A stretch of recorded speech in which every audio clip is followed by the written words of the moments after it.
Bonjour à tous et bienvenue dans Smart Patrimoine. Smart Patrimoine, l'émission qui vous accompagne dans la gestion de vos finances personnelles, mais l'émission qui décrypte également avec vous les enjeux et les actualités du secteur de la gestion de patrimoine. Une émission que vous pouvez retrouver tous les jours sur Smart for Change, sur les réseaux sociaux de Smart for Change et bien sûr, vous pouvez nous écouter en podcast sur toutes les plateformes de podcast. Au sommaire de cette édition, nous commençons tout d'abord par les clés de l'IMO, le rendez-vous dédié à l'investissement immobilier de Smart Patrimoine. Et en l'occurrence, nous reviendrons sur les difficultés que connaissent un certain nombre de fonds immobiliers depuis quelques années. À noter d'ailleurs que après les baisses de prix de part d'un certain nombre de SCPI, on va à présent sur un recul de dividendes pour un certain nombre d'entre elles. Nous en parlerons avec Gaëtan Pierret, journaliste à l'AGFI.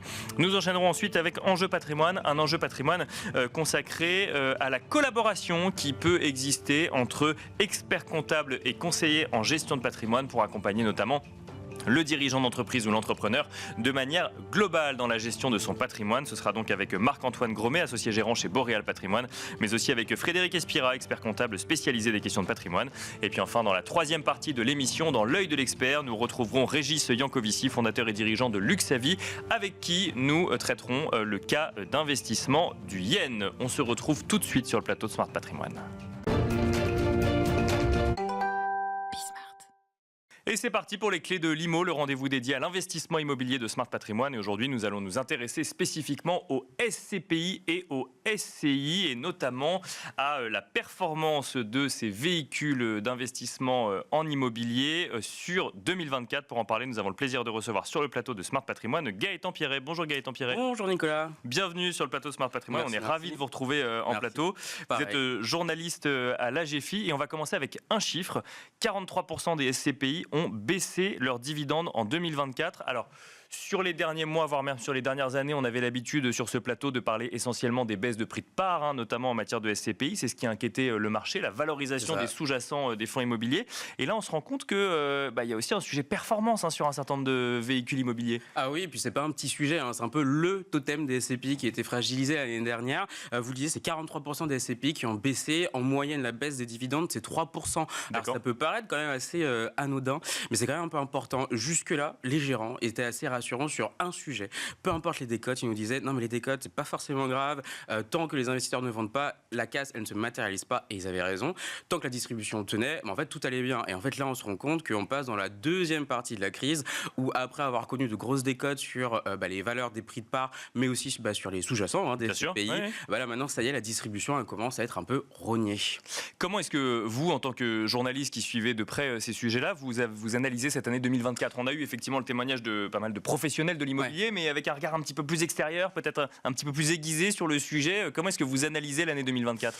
Alors sur le sujet des dividendes, moi j'y vois déjà trois principaux facteurs. Le premier facteur, c'est l'épuisement des réserves. C'est-à-dire qu'en 2023, pour pouvoir maintenir leurs dividendes, voire légèrement les augmenter, certains gérants ont dû puiser dans leurs réserves. Sauf que les réserves, elles arrivent à épuisement au bout d'un moment. La petite collecte de 2023, 3,5 milliards, n'a pas permis de les reconstituer. Donc au bout d'un moment, il n'y a plus de boost et on ne peut plus booster les dividendes. Donc déjà, plus d'effet des réserves. Deuxième facteur que je vois, l'augmentation de la vacance sur certaines SCPI, et notamment celles qui sont investies sur les gros bureaux, notamment ceux de la Défense, dont on a déjà beaucoup parlé. Donc là, forcément, moins de loyers, ça fait moins de distribution pour les porteurs de parts.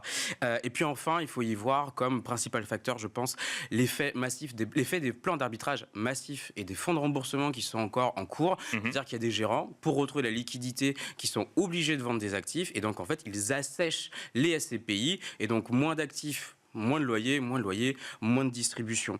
Et à côté de ça, j'ajouterais peut-être juste un autre facteur. C'est qu'il y a des jeunes SCPI qui sont lancés ces 2 dernières années, et notamment l'année dernière. Et en fait, ce qu'on me disait, c'est que les jeunes SCPI, elles ont tendance à leur lancement à booster leurs dividendes pour être hyper attractives commercialement, et puis après à les diminuer d'année en année. Donc là, on est en gros, on va dire, sur le millésime 2022 qui se serait un petit peu normalisé. Mais enfin, là, on est quand même sur une baisse de marché de 3%, donc c'est pas que cet effet-là qui se joue. Dans ce contexte, la collecte, qu'est-ce qu'elle nous dit, Gaëtan Pierret ? Ouh là là, bah alors là, la collecte, elle a été divisée par deux quand même. Ouais. En 2022, alors c'était il n'y a pas si longtemps que ça, mais c'est un autre monde, j'ai l'impression. C'était 10 milliards d'euros collectés en net pour l'ensemble du marché. L'année dernière, on est passé à 3 milliards et demi. C'est quasiment c'est une division de par un peu plus de deux quand même. On a beaucoup entendu cette idée d'un marché à deux vitesses. Alors je vais pas être original parce que je vais le répéter. Oui, effectivement, le marché est passé à deux vitesses. Ouais, On a bien d'un sûr. côté ces pays qui vont bien et de l'autre celles qui sont un peu plus en difficulté. Et je dirais que 2024 a au moins permis ça, d'avoir un éclaircissement sur le marché et de un peu plus voir ce qui marche et ce qui ne marche pas. Néanmoins, la collecte, le retrait de la collecte, ça touche tout le monde, hein, tous les acteurs, qu'ils soient jeunes, moins jeunes, anciens, etc. Tout le monde est concerné parce qu'en fait, derrière, il faut y voir les retraits des investisseurs, Bien qu'ils soient sûr. particuliers, mais surtout les institutionnels, la baisse de la collecte à crédit et la baisse de la collecte via l'assurance vie qui amenait quand même des gros flux aux sociétés de gestion.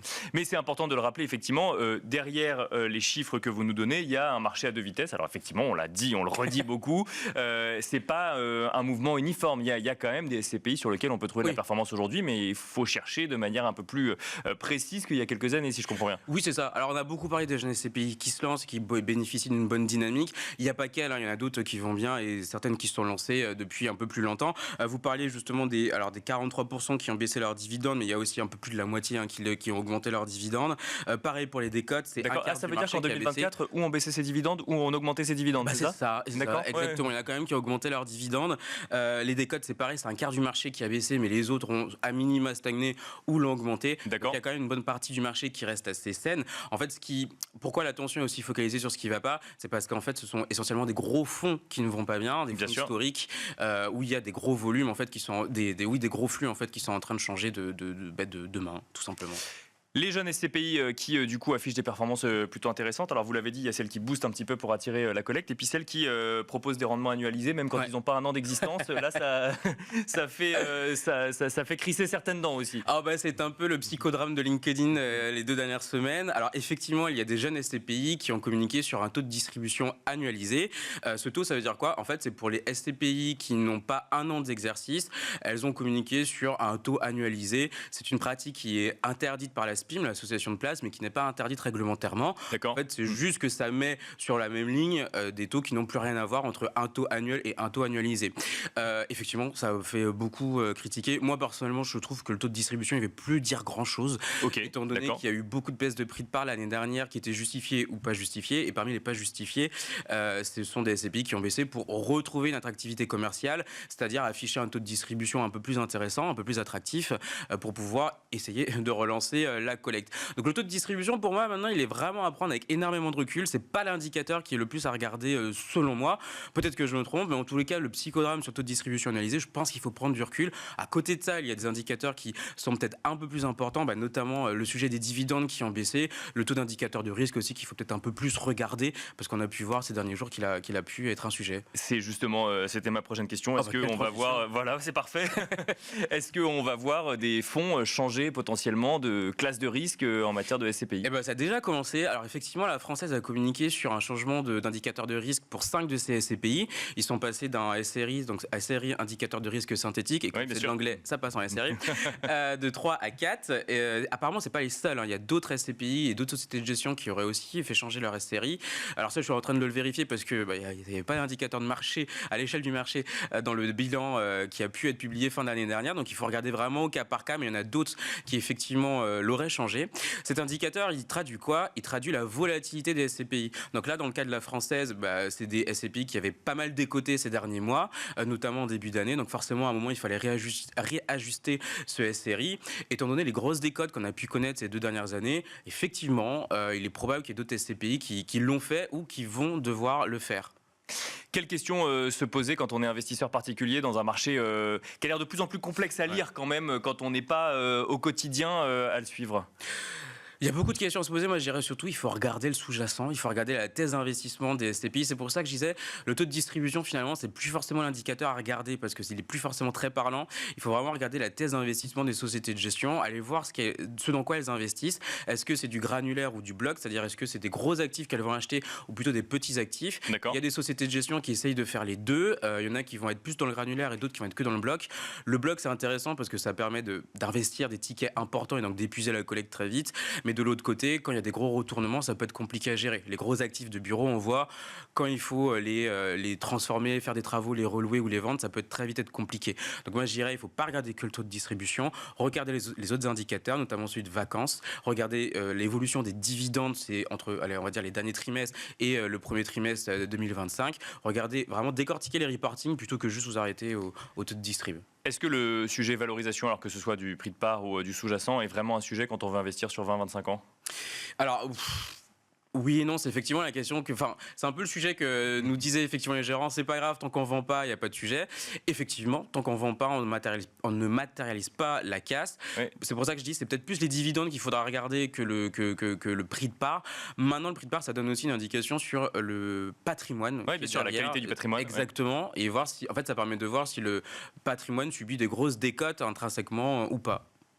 Merci beaucoup Gaëtan Pirret de nous avoir accompagnés dans Smart Patrimoine. Je rappelle que vous êtes journaliste à la GFI. Merci beaucoup. Merci Nicolas. Et quant à nous, on se retrouve tout de suite dans Enjeu Patrimoine.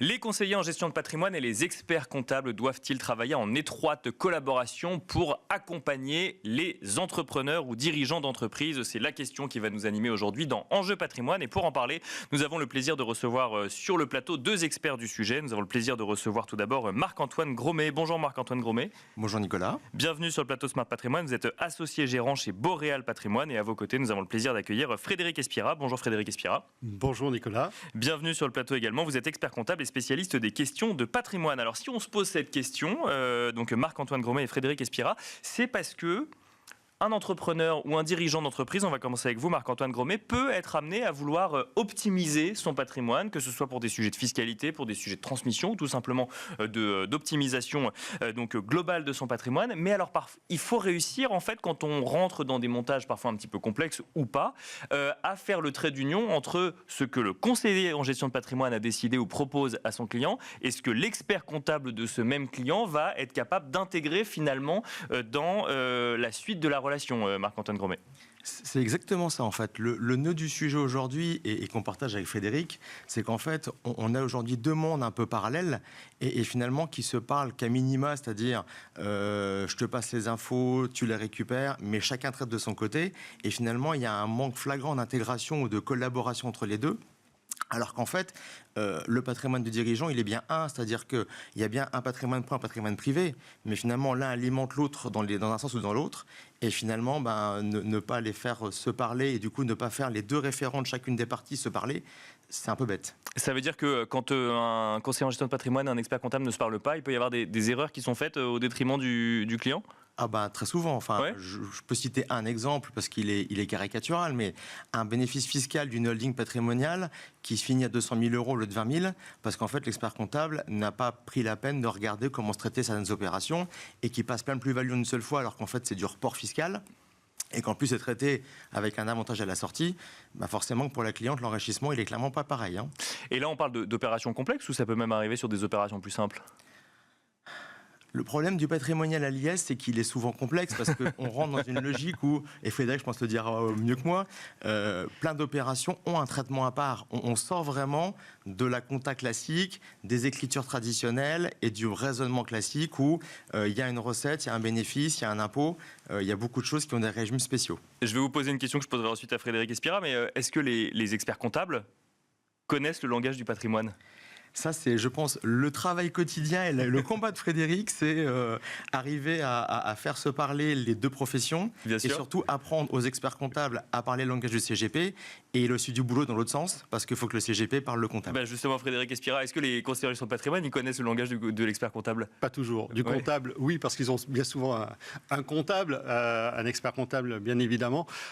Pour rebondir, effectivement, l'entreprise fait partie intégrante du patrimoine privé. Bien sûr. Les flux du dirigeant au niveau du privé viennent de l'entreprise. Donc le rôle premier de l'expert comptable, c'est déjà de protéger ces flux.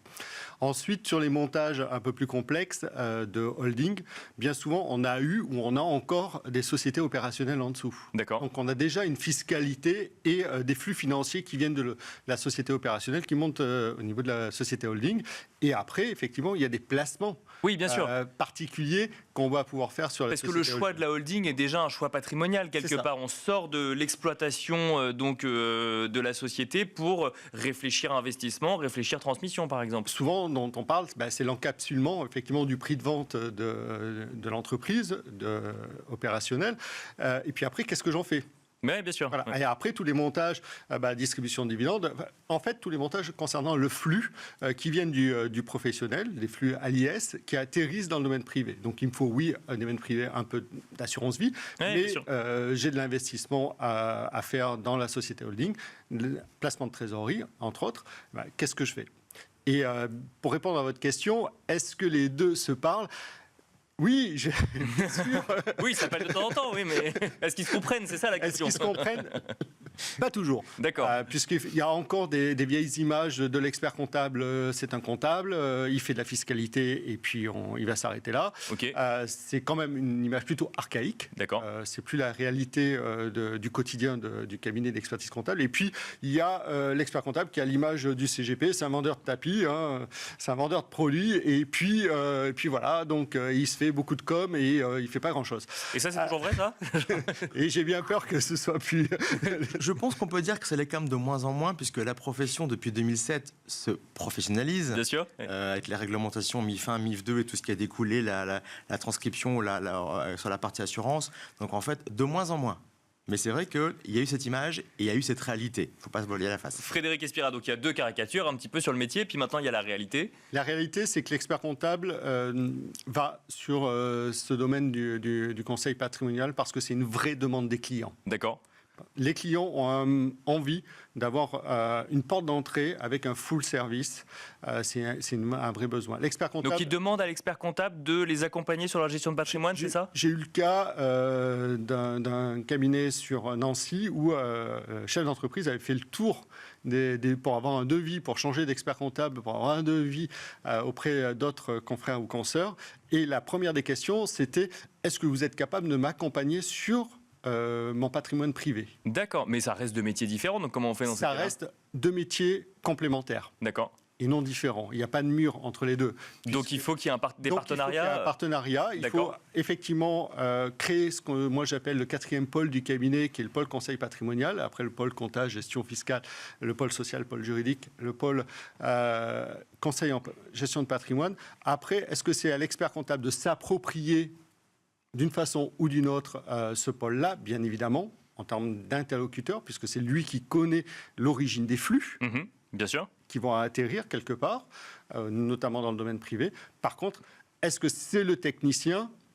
C'est pas lui l'ingénieur patrimonial. Ouais, pas forcément. Ça. Voilà, donc c'est une volonté de la profession parce que c'est vrai que c'est intéressant intellectuellement d'être ingénieur patrimonial.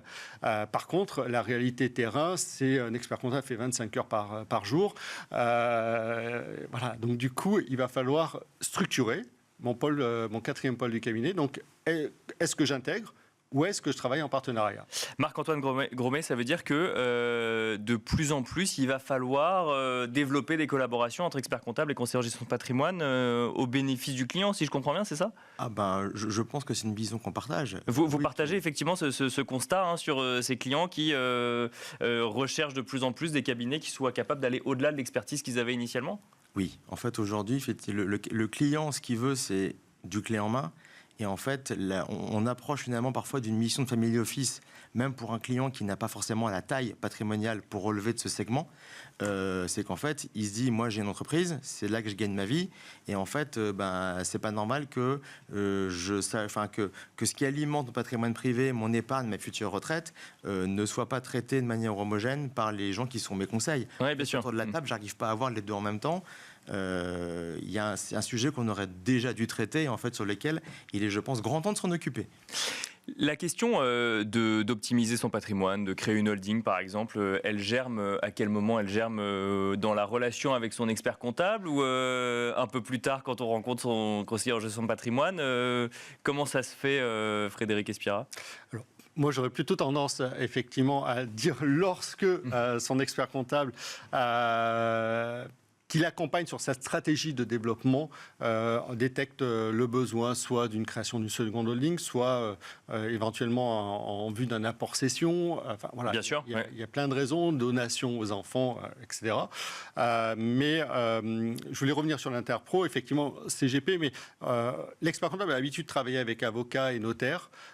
Peut-être un peu moins CGP parce qu'ils disent moi je ne connais pas le financier, je ne maîtrise pas le placement de trésorerie, donc du coup j'ai un peu peur d'aller voir un conseiller en gestion de patrimoine et de recommander mes clients. Ça aujourd'hui il faut que c'est faux parce que ça fait partie d'une intégration complète du dossier. D'accord. J'ai besoin d'aller chercher des experts du patrimoine dans les différents métiers qui sont l'IAS, donc l'intermédiation en assurance, en financier et en immobilier. Marc-Antoine Gromet, alors j'imagine que ce n'est pas votre cas puisque effectivement vous êtes sur ce plateau pour parler du sujet, mais on entend parfois des conseillers en gestion de patrimoine dire « Ah tiens, les experts comptables viennent sur notre secteur, ça fait encore un peu plus de concurrence ». C'est comme ça qu'il faut le voir ou il faut voir du coup vraiment le côté partenarial ?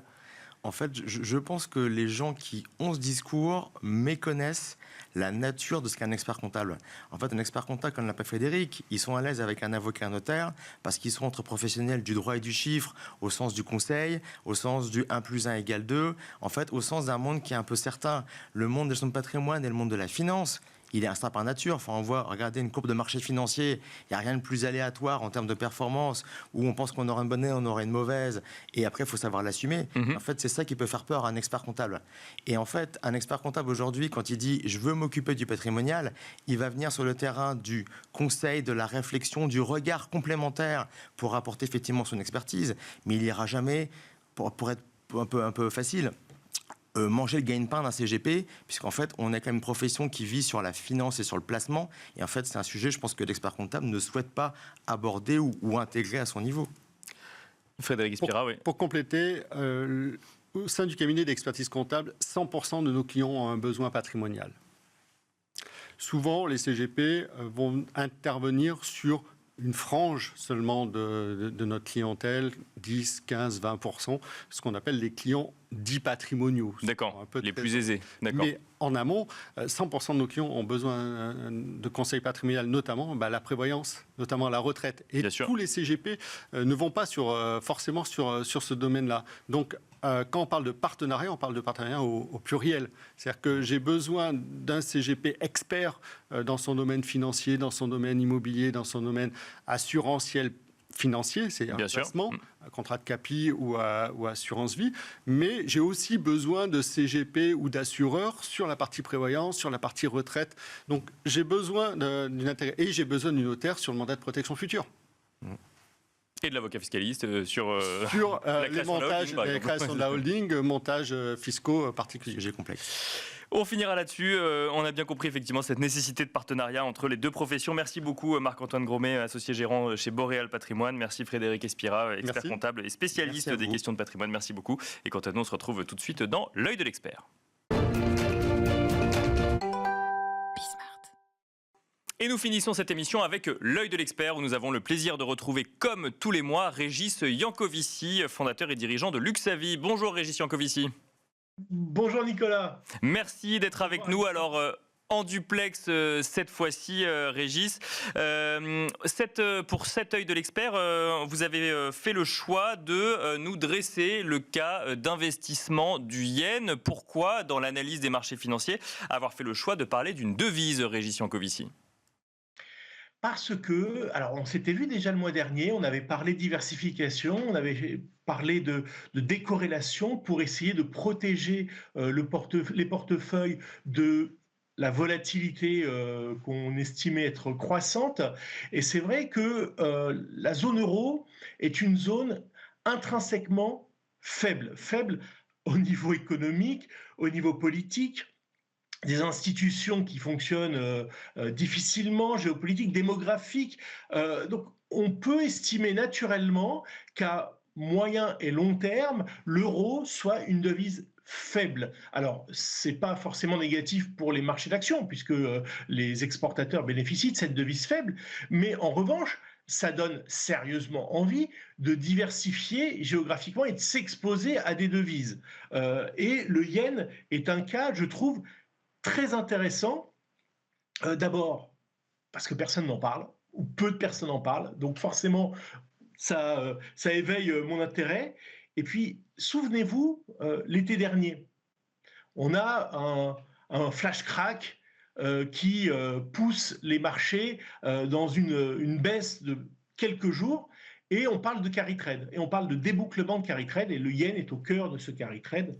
Vous vous en souvenez, je ne vais peut-être pas l'expliquer maintenant. Et donc, on peut se dire qu'en cas de baisse des marchés, le yen apportera de la performance, de la décorrélation au portefeuille. Ça veut dire que quoi? On est sur, selon vous, une devise un peu sous-valorisée par rapport à votre vision?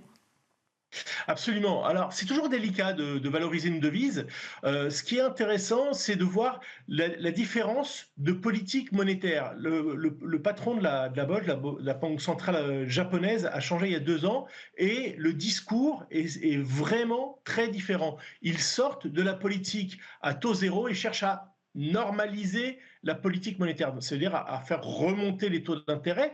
Et puis en plus, le contexte s'y prête, puisque au Japon, on a une inflation au niveau de 4% qui est au plus haut depuis plus de 30 ans. Donc c'est assez normal. En zone euro, on a certes une inflation qui a un petit peu reparti ces derniers mois, mais qui tendanciellement va aller, je pense tout de même, tangenter les 2%.